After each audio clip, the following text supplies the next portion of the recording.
bumi. Pertama-tama mari kami perkenalkan diri dulu. Burung gagak terbang rendah, hinggap sebentar di kayu tua. Nama saya Raymond, orangnya ramah, berasal dari kelompok 2. Jalan-jalan ke kota Bali, jangan lupa membeli jamu. Perkenalkan, nama saya Kelly dari kelompok 2. Siap bersatu. Pergi ke pasar membeli buku. Buku baru dibeli 2. Perkenalkan, Alvin namaku, dari kelompok 2. Salam semua.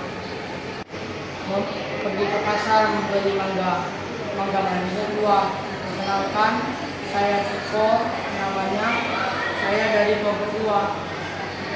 Salam semua.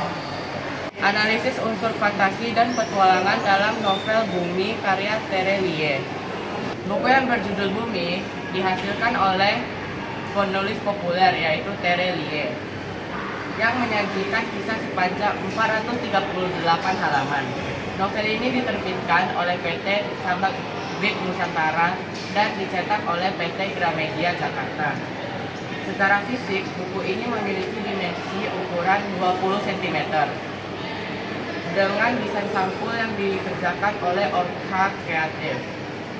Selain telah terdaftar resmi dengan nomor ISBN 978 623 972 6263. Seluruh hak cipta buku ini dilindungi oleh undang-undang, sehingga dilarang keras untuk menguntit atau memperbanyak sebagian maupun seluruh isi buku tanpa izin tertulis dari penulis.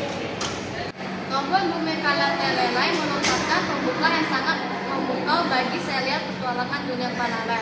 Cerita ini berfokus pada Lie, seorang anak remaja yang berusia 15 tahun, namun memiliki rahasia besar berupa kemampuan untuk menghilang, hanya dengan menutup wajahnya menggunakan telapak tangan. Alur cerita mulai memanas ketika Lie bertemu dengan seri sahabatnya yang ternyata mampu mengeluarkan petir, dan Ali si jenius yang eksentrik namun observan.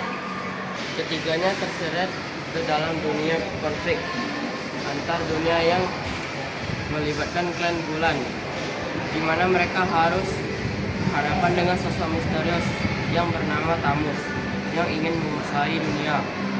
Tere Lie sangat piawai dalam membangun dunia fantasi yang imajinatif, namun tetap merasa dekat dengan keseharian remaja di Indonesia. Penulis berhasil menjahit unsur persahabatan, keberanian, dan rasa ingin tahu menjadi sebuah narasi yang solid tanpa terasa dipaksakan. Bahasa yang digunakan pun cukup lugasi, meskipun pada beberapa bagian terdapat istilah teknis fantasi. Semuanya dijelaskan dengan cara yang mudah dimengerti, sehingga pembaca tidak kehilangan arah di tengah petualangan yang serba cepat. Salah satu kekuatan utama buku ini terletak pada pengembangan karakternya, di mana pembaca diajak untuk melihat bagaimana Raib yang awalnya pemalu dan penuh ketakutan perlahan mulai menerima takdir dan kekuatannya. Secara keseluruhan, Bumi bukanlah buku novel fantasi remaja biasa, melainkan sebuah gerbang menuju semesta luas yang penuh keajaiban. Kelebihan utama buku novel Bumi ini terletak pada unsur intrinsiknya yang sangat kokoh, terutama pada aspek latar dunia paralel yang sangat imajinatif namun tetap terasa logis. Tere Lie berhasil menciptakan alur maju yang penuh kejutan melalui pertualangan Raib, Sally, dan Ali, di mana setiap karakter memiliki penokohan yang kuat dan saling melengkapi. Lie dengan sifat kepemimpinannya, Sally yang setia kawan, dan Ali yang mempresentasikan kecerdasan luar biasa. Keunggulan ini tidak lepas dari unsur ekstrinsik penulisnya.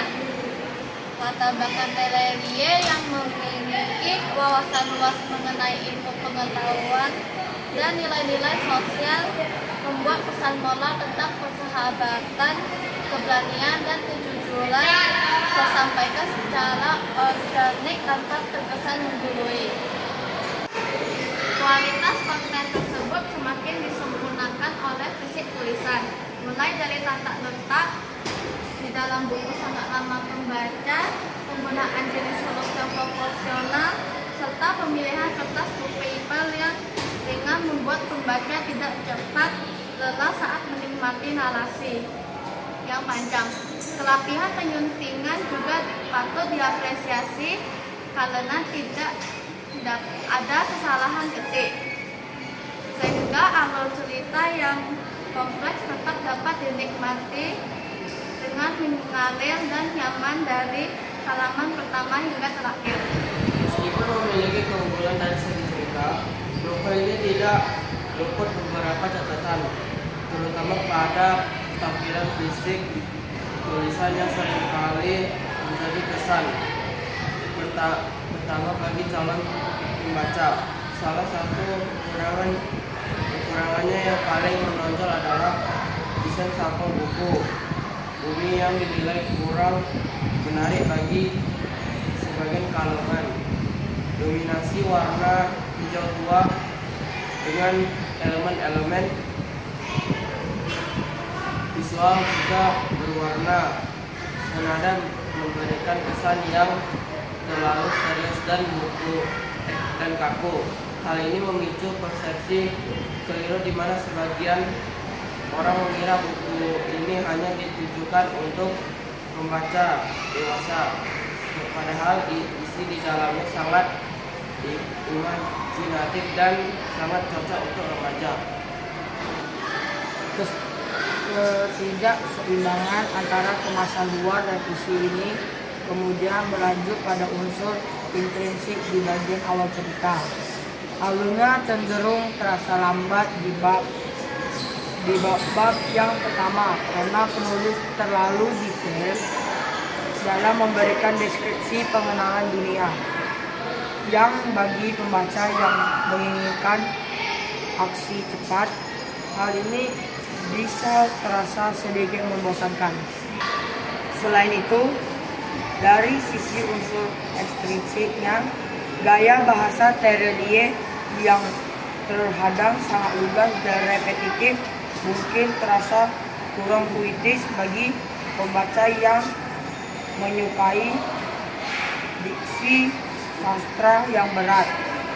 Hal ini terkadang membuat kedalaman emosi dalam beberapa adegan penting menjadi kurang tereksplorasi secara maksimal karena penyampaiannya yang terlalu teknis dan sederhana. Petualangan Raib, Sally, dan Ali membawa kita pada sebuah penemuan luar biasa, bahwa dunia yang kita tinggali hanyalah satu dari sekian banyak dunia yang ada.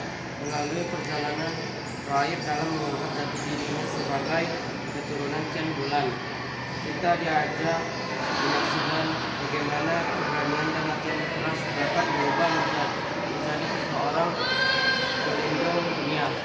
Buku ini sangat cocok bagi pembaca berusia 12 tahun ke atas hingga dewasa, terutama bagi kamu yang menyukai genre fantasi, petualangan seru, dan misteri yang selalu memicu rasa penasaran di setiap babnya.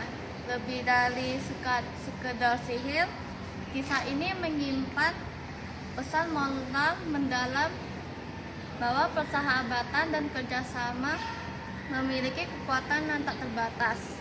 Kita diingatkan untuk berani menerima diri sendiri serta menggunakan segala kelebihan yang kita miliki untuk menebar kebaikan. Jadi tunggu apa lagi? Yuk baca bukunya. Dijamin alurnya akan membuat kamu membalik halamannya hingga tak terasa telah sampai di bagian terakhir. Selamat berpetualang.